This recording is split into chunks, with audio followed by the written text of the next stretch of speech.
An LA plastic surgeon is allegedly scammed out of $8 million by producer Mike. That's according to a lawsuit that was filed several years ago by LA plastic surgeon Michael Fedor and his wife, Barbara. Now, according to the lawsuit, producer Mike presented himself to the plastic surgeon as a sophisticated producer with years of experience who works with high-level people, and claimed to be at the time, according to this lawsuit, an experienced financial advisor.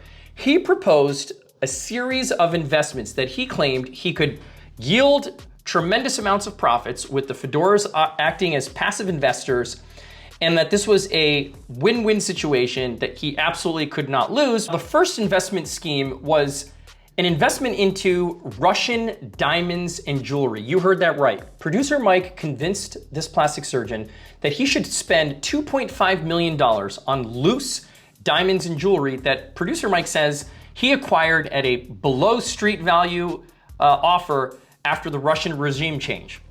So it only cost the Fedors a sweet $2.5 million, and according to producer Mike, he was gonna flip this at the right market time for 2 to 3 times what he paid for. Well, the Fedors invested the $2.5 million. Years later, after there was no movement on the sale, they got the jewelry appraised, and it turns out to appraise less than half the value they paid for. The next investment scam, right around the same time as this scam, producer Mike convinced the Fedors to invest $430,000 in what he called a automobile custom wheel manufacturing business. So of course, the Fedors hand over the $430,000, only later to learn that the business was shut down with no prospectus given, no financials, and no idea with what happened to that business. The third investment scam in this series is absolutely hilarious. Producer Mike claimed that he had a close relationship with Don Johnson. That's right, Don Johnson of the Miami Vice was going to record a music album. And so producer Mike was going to give the Fedors an exclusive first crack at investing in this album, which he would sell to Hollywood for millions and millions of dollars. All it would cost is a sweet $50,000, which the Fedors, of course, invested. And years and years and years went by, and there was never any production. Nothing happened.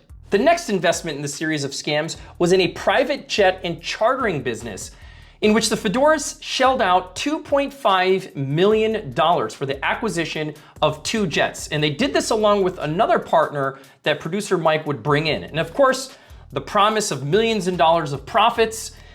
I suspect this is one of the jets that producer Mike has actually posted about on his social media, which we covered in one of our other videos. And of course, nothing came out of this business.